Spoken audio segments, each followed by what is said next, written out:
cada vez que yo voy para allá, pues se alegra un montón. Y él pues se pone su chaqueta, su corbata y su Biblia y dice, yo quiero ser un pastor también, como el pastor Santiago.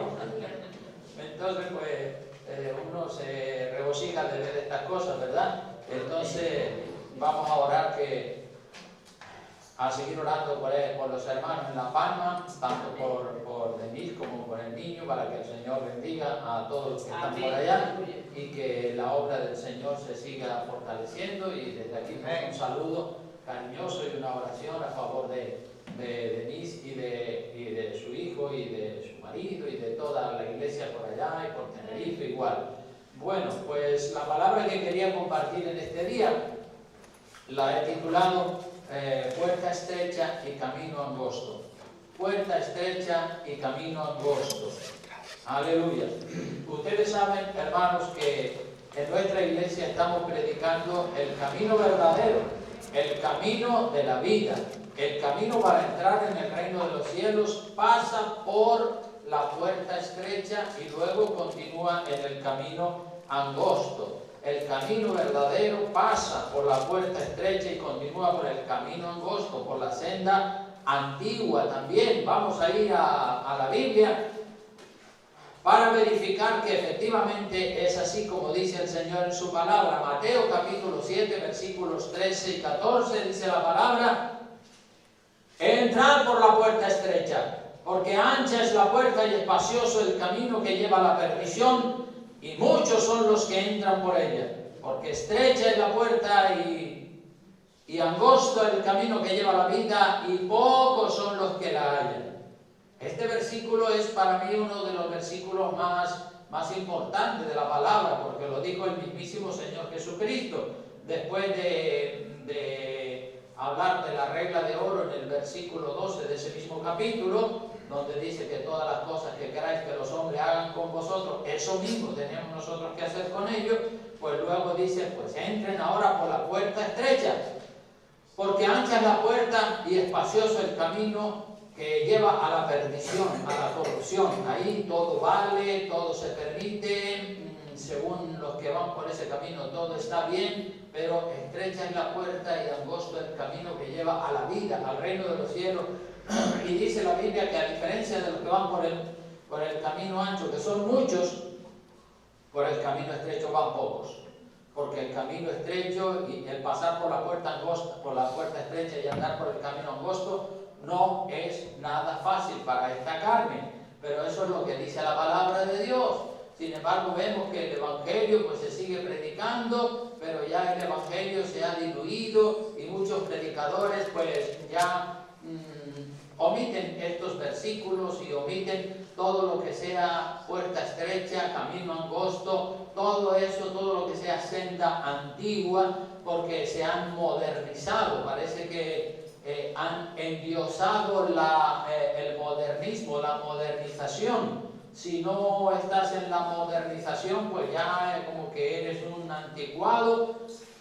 Y que lo anticuado no sirve para nada, pero lo anticuado y lo antiguo tienen más valor desde el punto de vista moral que lo moderno. Veamos lo que dice, por ejemplo, Jeremías capítulo 6, versículo 16. Jeremías 6, 16, dice la palabra del Señor allí. Es bueno que subrayen este versículo, ¿verdad? Yo lo tengo subrayado porque desde que mi pastor lo comenzaba a predicar hace 40 y tantos años atrás, pues yo lo tenía subrayado. Digo, sí, es verdad, este es un versículo clave. Jeremías 6, 16, así dijo Jehová: paraos en los caminos, paraos, tenemos que hacer un alto en el camino. No podemos seguir caminando a lo loco sin saber a dónde nos lleva el camino. El camino es el estilo de vida, la forma de vida. Tenemos que pararnos y decir, oye, ¿estoy yo bien encaminado? ¿Estoy por el camino verdadero? ¿O me habré equivocado o me habrán equivocado? Porque también los falsos profetas, los falsos pastores te dicen, por ahí está bien y por ahí vas bien, pero ¿y si estás equivocado? Por eso dice el Señor, paraos en los caminos. ¿Paraos para qué? Para preguntar, para averiguar, para verificar con el mapa. Con este es el mapa de la palabra de Dios que nos guía, ¿verdad? Cuando usted va a un país desconocido, Usted lleva un mapa para saber, para conocer los lugares por donde va y hacia dónde tiene que ir. Entonces, el mapa para la vida cristiana aquí en la tierra es la Biblia. Por eso dice, paraos en los caminos, verificar, comprobar que lo que nosotros estamos predicando, que lo que nosotros estamos practicando, que el estilo de vida que nosotros estamos llevando a cabo coincide exactamente con la palabra de Dios. Y sigue diciendo ese mismo verso, paraos en los caminos y mirad. Mirad y preguntad. ¿Por qué cosa tenemos que mirar y preguntar? Las sendas antiguas. Por las sendas antiguas, no las modernas, porque las sendas modernas están degradadas, están corrompidas, están diluidas. El modernismo no tiene nada que ver con la palabra de Dios. Las sendas antiguas, el Señor quiere llevarnos al origen, quiere llevarnos a la fuente de la verdad. Él es la fuente. Y para nosotros, de verdad, estar seguros de que estamos caminando por el camino correcto, tenemos que ir a la senda antigua, a conocer el carácter y la vida de nuestro Señor Jesucristo. Dice, preguntar por las sendas antiguas cuál sea el buen camino. Preguntar, es decir, preguntarnos a nosotros mismos y verificar que estamos siguiendo la palabra de Dios, cuál sea el buen camino y andar por él, y hallaréis descanso para vuestras almas. Hallaremos descanso, la promesa que si andamos por el camino del Señor vamos a encontrar descanso para nuestras almas. La persona que no anda por la senda antigua no va a tener descanso. Va a estar siempre incómodo, va a estar siempre inquieto, sobresaltado, dice, uy, estaré, no estaré, será correcto, no será correcto, pero la persona que decide bajar la cabeza y entrar por la puerta estrecha y caminar por el camino angosto, esta persona siente una paz tremenda en su corazón, ¿verdad? Amén. Siente una alegría, siente un gozo, dice, andad por él y hallaréis descanso. Yo la verdad les puedo decir por testimonio propio mío que yo tengo descanso en la palabra de Dios, descanso en las promesas del Señor, descanso en la verdad del Señor, descanso en la senda antigua. Pero aquellos que andan por ahí a lo loco, corriendo detrás de los hombres y detrás de las personas, buscando sensacionalismos y buscando fantasías, esos pues no van a tener estabilidad nunca, ni se van a sentir descansados, sino van a estar como en un corre-corre que no les trae paz de ninguna clase. Hallaréis descanso para vuestras almas. Y mira lo último que dice el verso 16, dice, mas dijeron, no andaremos. Así de claro. El Señor les dice, párense en los caminos, miren, pregunten por la senda antigua, porque es la verdadera, y anden por esa senda y hallarán descanso. Y la gente, a pesar de que Dios les da la promesa de que hallarán descanso, dicen, no andaremos por esa senda, no andaremos por ese camino. La rebelión, ¿verdad? Rebelión pura y dura. Pero así es el ser humano. Y hay que seguir para adelante, predicando y proclamando la palabra de Dios. Vamos a Jeremías capítulo 21. Jeremías capítulo 1, 7, 8 hojas más adelante, en el versículo 8, dice así la palabra de Dios. Dice, y a este pueblo dirás, así ha dicho Jehová, he aquí pongo delante de vosotros camino de vida y camino de, ¿qué dice? Muerte. De muerte. Dios mismo pone camino de vida y camino de muerte. Y a nosotros nos toca elegir. Dios quiere que hagamos una buena elección y que tomemos el camino de la vida. Pero delante de nosotros está el camino de la vida y el camino de la muerte, el camino al cielo y el camino al infierno. Así lo dice claramente. Así dirás a este pueblo, así ha dicho Jehová, he aquí pongo delante de vosotros camino de vida y camino de muerte. O sea que la elección es nuestra. La gente, hermanos, es triste decirlo, pero la gente a la hora de tomar una decisión, miran el precio que hay que pagar. El precio que hay que pagar. Si el precio que hay que pagar es alto y requiere sacrificio, y requiere cargar la cruz, y requiere esforzarse, y requiere humillarse, entonces prefieren ir por el camino ancho, por el camino espacioso, piensan, o más bien el diablo les hace pensar que por el camino ancho también van a llegar al cielo. Porque el diablo es un mentiroso, el diablo le hace pensar a la gente que sí, por el camino ancho también puede llegar al cielo. Y la gente son tan ingenuas que le creen al diablo en lugar de creerle a Dios. Es lo mismo que le pasó a Eva, ¿verdad? En el huerto de Edén. Dios le dijo, no coman de ese árbol porque el día que ustedes coman de ese árbol, ciertamente morirán. Luego viene Satanás y dice, no, eso no es así, no van a morir.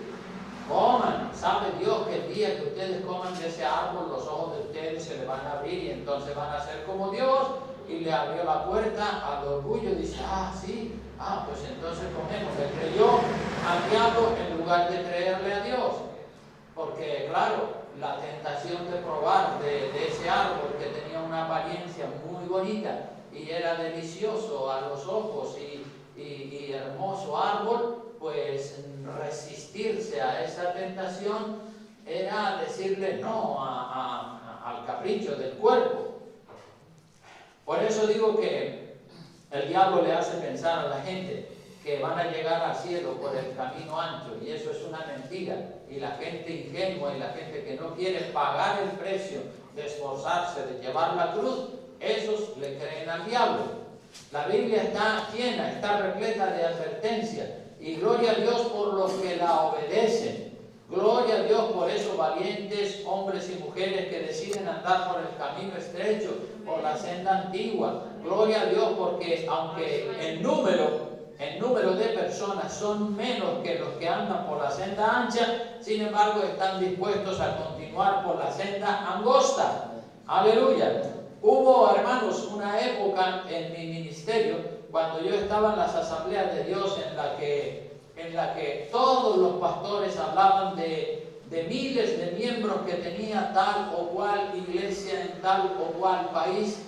Y me acuerdo que se hablaba mucho de la iglesia del doctor John Hee-cho en Corea del Sur, en Seúl, la capital de Corea del Sur, y se hablaba y se decía, wow, ¿se han enterado ustedes que hay una iglesia que tiene 1 millón de miembros en Seúl, la capital de Corea del Sur? Y todo el mundo decía, wow, ¿y eso cómo lo han conseguido? ¿Cómo puede haber un avivamiento tan grande? Y se hablaba de iglesias de miles y de miles de personas. Todo eran números, multitudes, supuestos avivamientos de iglesias que crecieron en cantidad de miembros. De la calidad de los cristianos no se decía nada. De la sana doctrina no se decía nada. De la santidad no se decía nada. De la pureza sexual no se decía nada. De la pureza doctrinal no se decía nada. No se decía absolutamente nada. El énfasis de todo el mundo y la conversación que estaba en boca de todos los pastores y líderes era el número de personas. Iglesias de miles y de miles y de miles de personas. Y estando, como les decía, en las asambleas de Dios, un pastor nos animó a todos los pastores de las asambleas de Dios de las Islas Canarias para que fuéramos a visitar la iglesia del pastor César Castellanos en Bogotá, hace 20 años de esto, y fuimos para allá como un grupo de 50 entre pastores y obreros cristianos para ver el método, la estrategia, porque claro, aquella iglesia también tenía miles y miles y miles de personas y usaban el método del G12, de las células. Entonces fuimos para allá y estuvimos allá como 10 días viendo todo aquel mover. Luego otro grupo fuimos a Londres, porque también el G12 estaba plantado en una iglesia hispana en Londres, y fuimos para allá. Y el pastor del G12 de Londres nos dijo a los pastores que fuimos en esa ocasión, que lo estábamos visitando, y nosotros le preguntamos, ¿cómo es que tanta gente se convierte? Pensábamos que eran gente convertida, pero claro, allí hay de todo, hay convertidos y hay personas que no son convertidas. Y entonces nosotros le preguntábamos que cómo era eso, y él nos decía que eso era muy fácil, que para que la iglesia creciera, lo que nosotros teníamos que hacer era hacer actividades, no recuerdo que dijo, bueno, si ustedes ven que la gente del mundo hace un carnaval, pues hagan también ustedes otro carnaval en la iglesia y pongan comida y todo eso y verán que la gente viene. Y que hagamos actividades y festivales y todo ese tipo de cosas. Y entonces nosotros, los pastores, llevados por esa influencia, establecimos el sistema celular aquí en la iglesia y trajimos también a Doris Machín, esa cantante, para hacer un festival de música. Hicimos un festival de música y durante 2 o 3 años también celebramos la fiesta de las naciones el 12 de octubre y poníamos comida, y sí, a los festivales musicales, a la fiesta del 12 de octubre venían grandes cantidades de personas, es verdad, tenía razón el pastor del G12 en Londres que nos decía eso. Dice, haciendo eso verán que va a venir mucha gente, es verdad, venían mucha gente. Y a los festivales de música y a las comelonas, al 12 de octubre y todo eso, venían muchas personas, pero solamente al festival de música o a la comelona. Pero luego no querían seguirse congregando semanalmente, cada domingo en la iglesia y cada martes, no querían congregarse, no querían dejarse tratar de sus pecados, de sus vicios.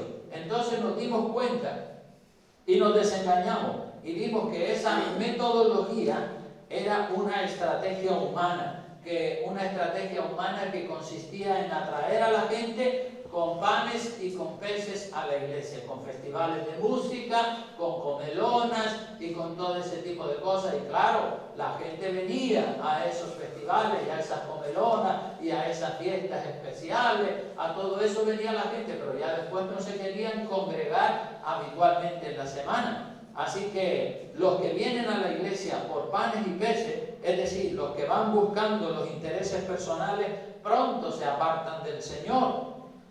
Entonces nos dimos cuenta que lo que realmente es importante ante los ojos de Dios, hermanos, lo que realmente es importante ante los ojos de Dios no es la cantidad de personas que se puedan congregar en una iglesia.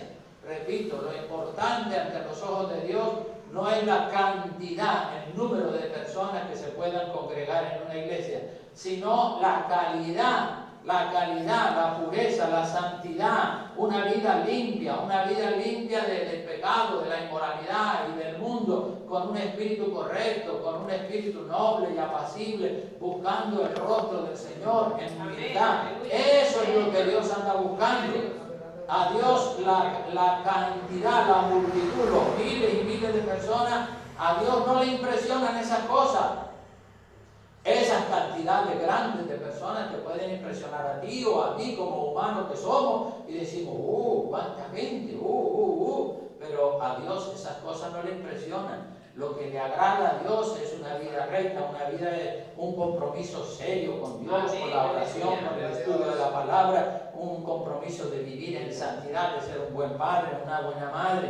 Así que tener una multitud de personas en la iglesia o siguiendo a un líder en las redes sociales no necesariamente quiere decir que eso es un signo de aprobación divina. No, eso no es signo de aprobación divina, eso impacta a la gente, pero no es aprobación divina, porque nosotros vemos que con frecuencia los falsos líderes, los falsos profetas, tienen más seguidores que los verdaderos siervos de Dios.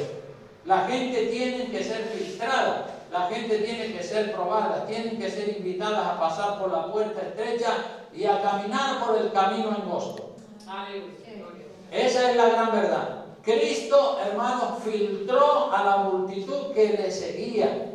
Cristo filtró a la multitud que le seguía. ¿Cómo fue que filtró a la multitud que le seguía? Pues el Señor cerró el grifo de los milagros que estaba haciendo, cerró el grifo de la multiplicación de los panes y los peces, dejó de hacer todos esos milagros. El Señor, cuando inició su ministerio, que el ministerio de Cristo duró 3 años y algo, el primer milagro fue la conversión del agua en vino. Y después el Señor siguió haciendo milagros en el primero y segundo año de su ministerio público.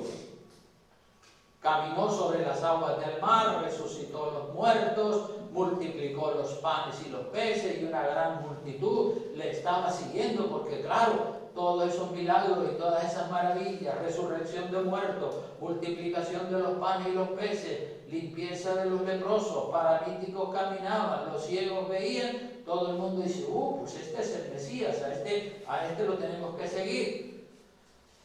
Pero ¿lo estaban siguiendo porque lo amaban o lo estaban siguiendo por lo espectacular de su ministerio, por los milagros y por la multiplicación de los panes y los peces? El Señor se dio cuenta que era por esto último, por lo que lo estaban siguiendo, porque como multiplicaba los panes y los peces, todo el mundo salía con la panza llena y hartos de panes y de peces. ¡Qué rico esto! Pues vamos a seguir detrás de él, porque si este nos da comida sin necesidad de trabajar, pues vamos a seguirlo. Entonces el Señor confrontó a los que estaban buscando panes y peces con su propio egoísmo. Y les dijo, vosotros me seguís por los panes y los peces. No me sigan por eso, trabajen para vida eterna. Porque eso es lo que es la voluntad de Dios, que trabajen para la gloria y para la honra del Señor. Y claro, toda la gente que le estaba siguiendo por los panes y los peces se sintieron aludidos por el Señor. Y cuando se sintieron aludidos porque le dijo la verdad en la cara, la reacción de ellos fue darle la espalda al Señor y huir delante de su presencia. ¿Dónde estaba la multitud? ¿Dónde estaba? Yo pregunto y le hago la pregunta a ustedes. ¿Dónde estaba la multitud que seguía al Señor Jesucristo cuando entró triunfante en Jerusalén y la gente ponía sus ramas de árboles y sus mantos tendidos en el suelo y decían, Hosanna, Hosanna al que viene en el nombre del Señor, bendito el que viene en el nombre del Señor?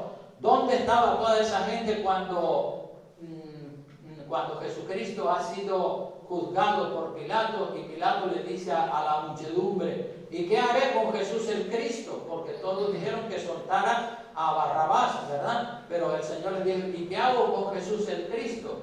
¿Y qué dijo la multitud? Crucifícale, crucifícale, crucifícale. En aquella multitud enfervorecida, hermanos, en aquella multitud enfervorecida que decían crucifícale, crucifícale, allí habían muchos de los que le seguían cuando el Señor multiplicaba los panes y los peces, pero ya le habían dado la espalda al Señor. ¿Cuántos dicen amén a eso? Amén. Es la verdad. En esa multitud enfervorecida que había, que estaban diciendo crucifícale, crucifícale, allí había muchísimas personas de los que le decían, Hosanna, bendito el que viene en el nombre del Señor, y que le seguían cuando él multiplicaba los panes y los peces, pero como les llamó la atención y le puso el dedo en la llaga, como decimos nosotros, pues entonces ya le dieron la espalda y ya no eran seguidores del Señor. ¿Y por qué le habían dado la espalda al Señor? Pues la respuesta es porque Él les dijo la verdad en la cara. A la gente no le gusta que se le diga la verdad en la cara. Y si se la dices, inmediatamente te dan la espalda, porque el orgullo que tienen es demasiado grande. Pero nosotros tenemos que acostumbrarnos, si de verdad nosotros queremos ser verdaderos cristianos, tenemos que acostumbrarnos a que se nos diga la verdad en la cara. Es más, lo tenemos que desear, y tenemos que hacer esa declaración, hermano. Algunas personas me lo han dicho, pastor, si usted ve algo en mi vida que está mal, me lo dice y yo con mucho gusto voy a poner atención y voy a corregir, ¿verdad? Esas son personas, las que hacen esa declaración son personas que de verdad están dispuestos a mejorar. Pero hay otros que en cuanto le dices alguna cosa ya se enojan, ya se enfadan porque claro, le están diciendo la verdad, como se lo dijo Jesucristo a toda esa multitud que le seguía por los panes y los peces. Como no les gustó lo que el Señor les dijo, lo que el Señor les dijo era la verdad, pero la verdad no gusta, la verdad muchas veces es juece, la verdad muchas veces es incómoda, pero es la verdad, y la verdad hay que seguirla. Entonces, ¿dónde estaban tantos seguidores cuando el Señor Jesucristo está en la cruz. Cuando Jesucristo está clavado en la cruz, ¿saben cuántas personas habían al lado de Él? Solamente 4 personas. Vamos a ver lo que dice el Evangelio según San Juan, capítulo 19, versículo 25. San Juan 19, 25 y 26.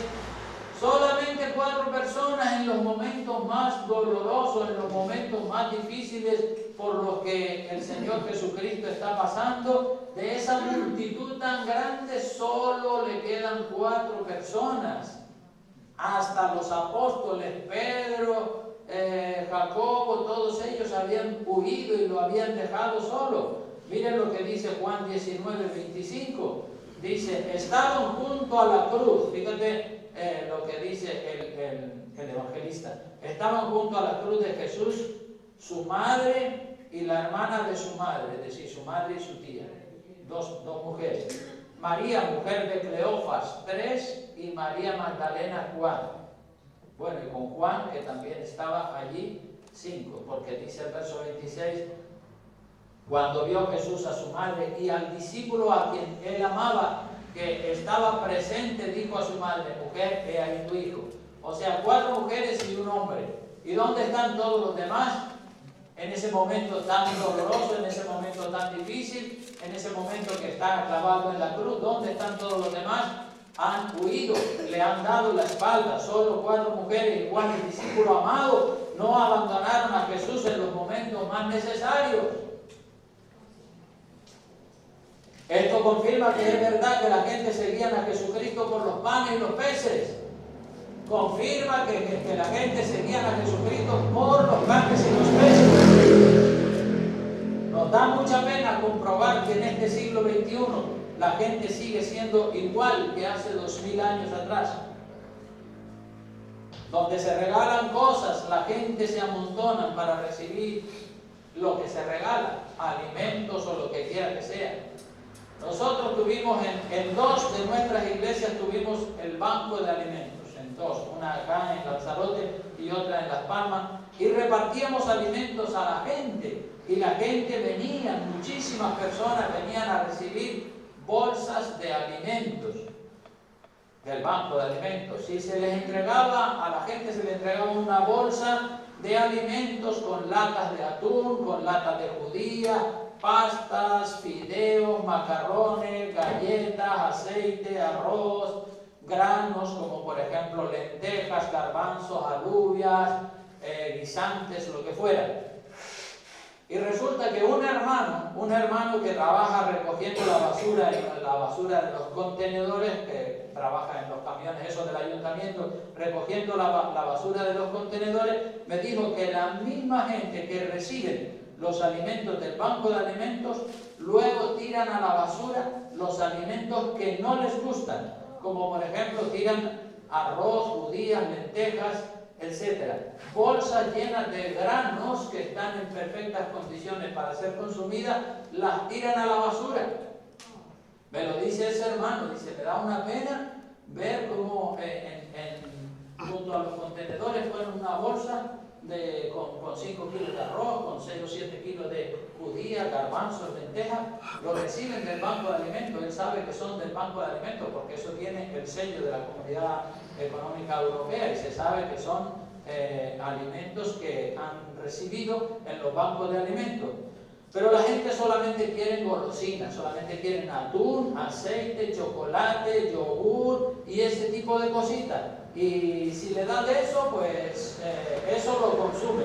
Pero si le da judía, garbanzo, lentejas, guisantes, etc., eso lo tiran a la basura. En unos lugares la gente se muere de hambre y en otros lugares tiran a la basura la comida que está en perfectas condiciones. Los granos, las judías, los garbanzos, las lentejas, los guisantes, esa es la mejor comida para la salud del cuerpo. Esa es la mejor comida para la salud del cuerpo. Esa fue también, como saben todos ustedes, la dieta de Daniel en la Biblia. Daniel capítulo 1, legumbres. Daniel comía legumbres, granos y agua solamente para beber. Y el rostro de Daniel estaba 10 veces mejor que el de sus compañeros.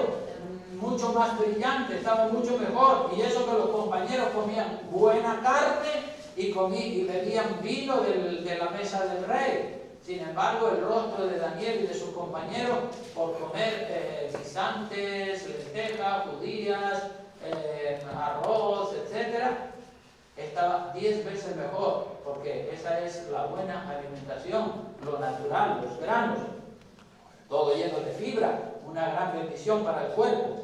Entonces, hermanos, todo lo que requiere esfuerzo, sacrificio, abstinencia, la gente en su gran mayoría lo rechazan.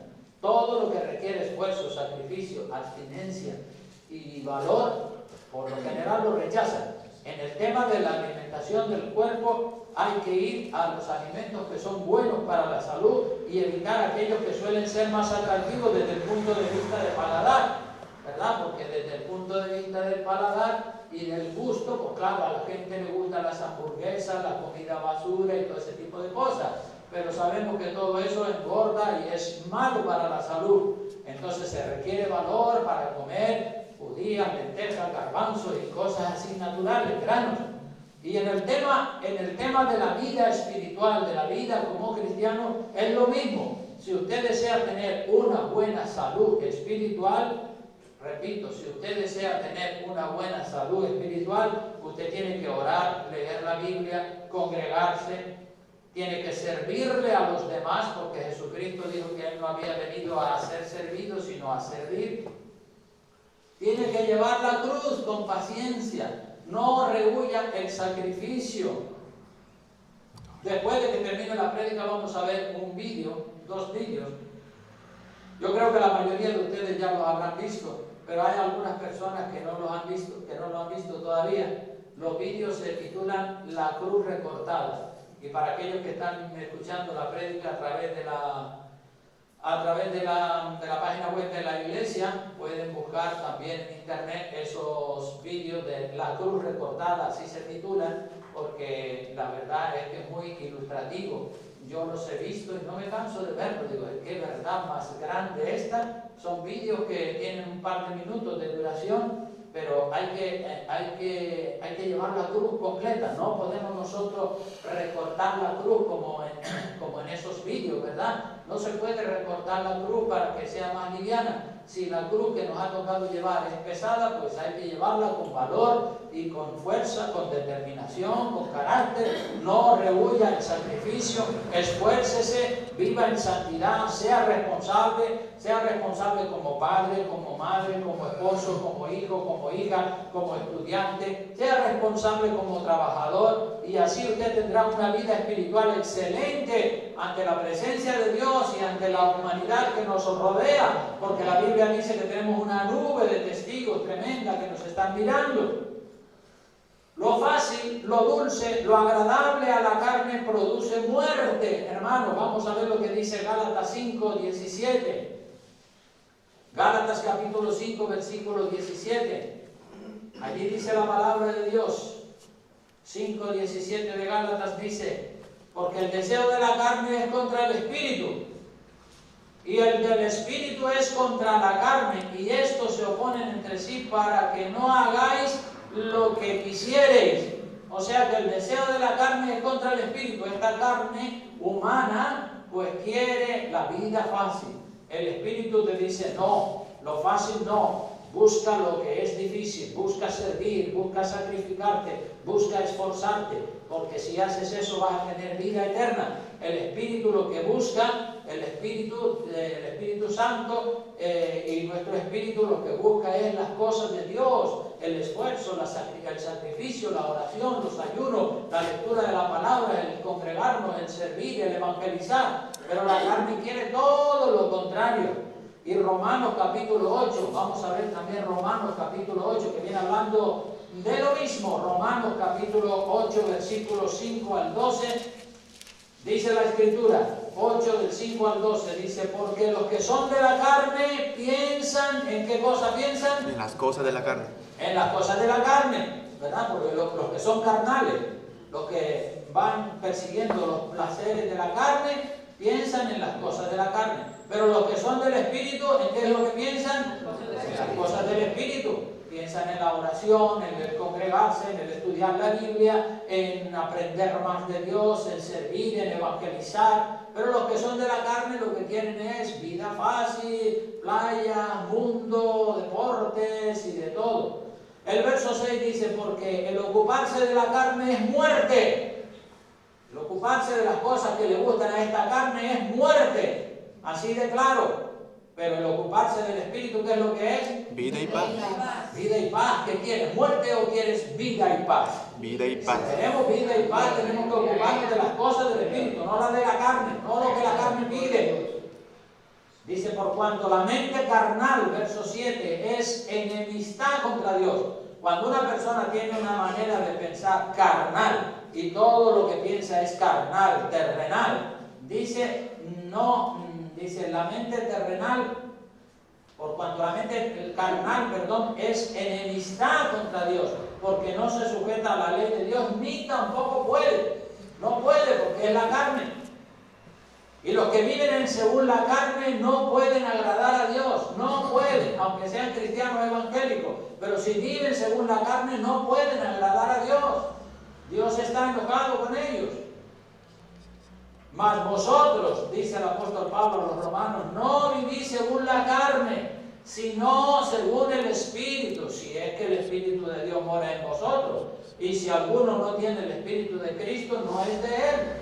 Tenemos que cerciorarnos, asegurarnos de que tenemos el Espíritu de Cristo y que anhelamos las cosas del Espíritu. Entonces el verso 10 dice, pero si Cristo está en vosotros, el cuerpo en verdad está muerto a causa del pecado, mas el Espíritu vive a causa de la justicia. Y si el Espíritu de aquel que levantó de los muertos a Jesús mora en vosotros, el que levantó de los muertos a Cristo Jesús vivificará también vuestros cuerpos mortales por su Espíritu que mora en vosotros. Así que, hermanos, deudores somos, no a la carne, para que vivamos conforme a la carne, porque si vivís conforme a la carne, moriréis. Mas si por el Espíritu hacéis morir las obras de la carne, viviréis. Así que está tan clara la Biblia, hermanos, clara y transparente. Voy a leer unos cuantos versículos más y espero que lo vayan subrayando todos ustedes también para que mediten y reflexionen en todas estas grandes verdades que contiene la palabra de Dios, que son incómodas, sí, son incómodas para la carne, pero para el Espíritu no. El Espíritu lo que desea precisamente es eso. Vamos a ver el Salmo número 25. Salmo número 25. Veamos lo que dice ese Salmo. En el verso 12 dice así: ¿quién es el hombre que teme a Jehová? Él le enseñará el camino que ha de escoger. Si tú temes a Dios, Él te va a enseñar el camino que debes escoger. Vimos antes que en Isaías que hay dos caminos, camino de la vida y camino de la muerte. Pero si tú eres temeroso de Dios y respetas las cosas de Dios, Dios te va a enseñar. Él te enseñará el camino que debes escoger. Él te va a decir, mira, el buen camino es este. Sí, es costoso, hay que cargar la cruz, hay que pagar el precio, pero este es el camino verdadero. Entra por él. Y si tú eres temeroso de Dios, dices, claro que sí, Señor, faltaría más. Voy a pagar el precio, voy a esforzarme, voy a luchar, voy a dejar atrás los deseos de mi carne que sé que me llevan a la muerte y voy a seguir los deseos del Espíritu. El Salmo 37, miren lo que dice, Salmo 37, versículo 7, dice: guarda silencio ante Jehová y espera en él. Guarda silencio ante Jehová y espera en él. No te alteres con motivo del que prospera en su camino, porque por el hombre que hace maldades. No te alteres, no te pongas nervioso, no compitas, no estés rivalizando con otros que desde el punto de vista económico pues a lo mejor le va mejor que lo que te va a ti. Pero la palabra dice que guarde silencio ante Jehová, no te alteres con motivo del que prospera. Parece que todo le le marcha viento en popa, pero es una mentira. Al final todo se le viene abajo. El hombre que pone en Jehová su esperanza, el que pone en el Señor su fuerza, ese sí que va a ser bendecido. Proverbios capítulo 14, versículo 12. Miren lo que dice, es tan clara la palabra, dice, hay camino que al hombre le parece derecho, pero su fin es camino de muerte. Entonces, muchas veces la gente dice, no, yo pienso, yo opino que por aquí voy bien, yo creo. ¿Te parece a ti que parece que ese es un camino derecho? ¿Te parece que estás bien, pero es camino de muerte? El único camino de vida es Jesucristo y meterse en serio con Él. Si no vas en serio con Dios, entonces estás en un camino de muerte. Hay camino que al hombre le parece derecho. Porque, bueno, según su opinión, según lo que dice la gente, todo el mundo dice, no, sí, por ahí también se va para arriba, para el cielo. Y están equivocados. Su fin es camino de muerte, es camino de condenación. El capítulo 21 del libro de Proverbios, 21 versículo 2, dice, hacer justicia y juicio, todo camino del hombre es recto, ¿en qué dice? En su propia opinión. En su propia opinión. Hay personas que endiosan su opinión. Su opinión es más importante que lo que dice la palabra de Dios. Es como si endiosaran su opinión y pusieran su opinión por encima de Dios, y la palabra de Dios se queda aquí abajo y la opinión de ellos está aquí arriba. Por eso te lo dice claro ese verso 2 del capítulo 21. Todo camino del hombre es recto en su propia opinión, pero Jehová pesa los corazones. Jehová pesa los corazones. Nosotros tenemos que tener temor de Dios, decir, oye, ¿estaré yo equivocado? Señor, muéstrame. Una oración que usted y yo debemos de repetir con frecuencia es, Señor, si estoy equivocado en algo, muéstramelo con claridad, y verás que el Señor te lo va a mostrar, Ahora, después te toca a ti tomar la decisión.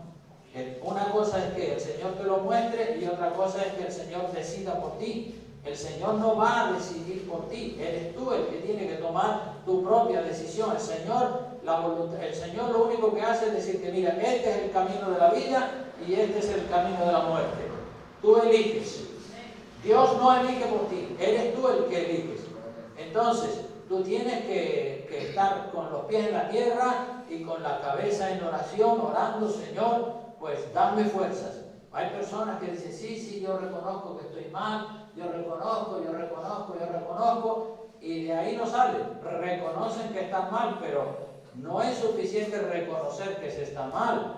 Es que hay que cambiar de lo malo a lo bueno. Hay que decir, bueno, vale, durante este año y durante muchos años he estado equivocado, he estado mal, he estado pensando erróneamente, pero ahora que me doy cuenta que estaba equivocado y que estaba pensando mal, ahora que me doy cuenta que el camino que yo llevaba era recto en mi propia opinión, pero ahora me doy cuenta que la palabra de Dios me dice que yo estaba equivocado, pues ahora yo decido. Dios te muestra cuál es el camino verdadero, pero eres tú el que tiene que tomar la decisión de renunciar al camino falso y coger el camino verdadero. Dios no va a decidir por ti. Todo camino del hombre es recto en su propia opinión, pero Jehová pesa los corazones. Él sabe quién de verdad está bien y quién está mal.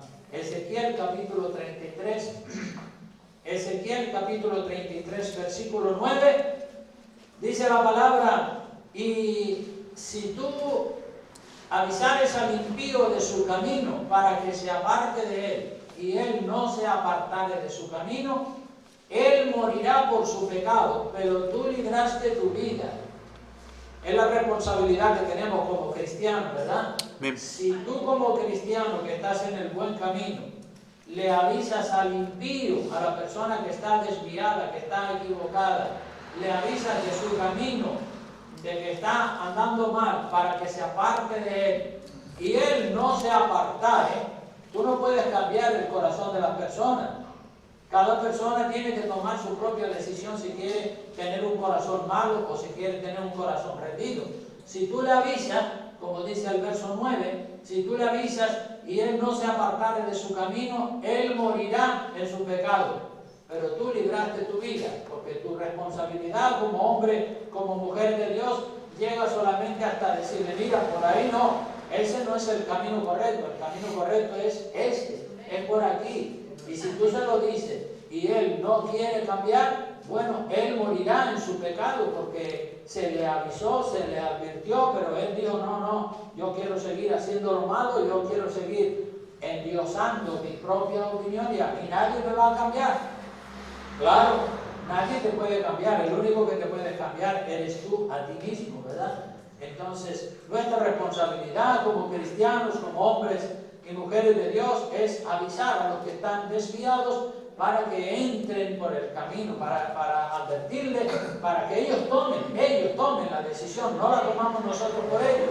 A mí muchas veces cuando yo veo personas que están equivocadas, me dan ganas de tomar decisiones por ellos, pero yo digo, no puedo, es imposible. Yo quiero que esa persona deje de hacer eso y que empiece a seguir el camino del Señor, y casi que se me van las manos para poder decirle, por ahí no, por aquí. Pero dice, no, déjame, yo quiero ser yo.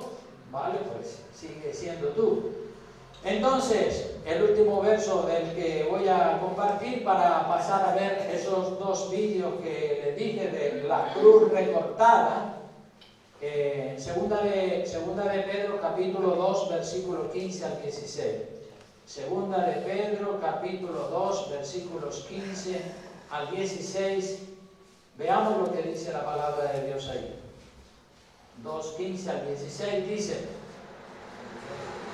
dice así: han dejado el camino recto y se han extraviado, siguiendo el camino de Balaam, hijo de Beor, el cual amó el premio de la maldad y fue reprendido por su iniquidad, pues una muda bestia de carga, hablando con voz de hombre, refrenó la locura del profeta. Está hablando del profeta Balaam, del que ustedes han oído también predicar y conocen bien la historia de Balaam, que él amaba mucho el dinero. El dinero para él era más importante que Dios. Era un profeta asalariado, un falso profeta. Y entonces, persiguiendo el dinero, pues le dio la espalda a Dios. Por eso el apóstol Pedro habla de tantas personas que han dejado el camino recto y se han extraviado siguiendo el camino de Balaam, siguiendo el amor al dinero. Ya dice la Biblia claramente que la raíz de todos los males es el amor al dinero. Se han extraviado siguiendo el camino de Balaam, hijo de Beor. Ese es el amor al dinero, el cual amó el premio de la maldad y fue reprendido por su iniquidad, pues una muda bestia de carga, una burra, le habló con la voz de una persona y le dijo, ¿por qué me pegas? Y él comenzó a hablar allí con la burra como si la burra fuera una persona. Pero oye, Balaam estaba ciego, estaba extraviado. Y por eso Balaam es tipo de aquellas personas que también, igual que él, están extraviados. Pues hasta aquí la palabra de Dios, y gloria a Dios por todos los que de verdad la retienen en su corazón.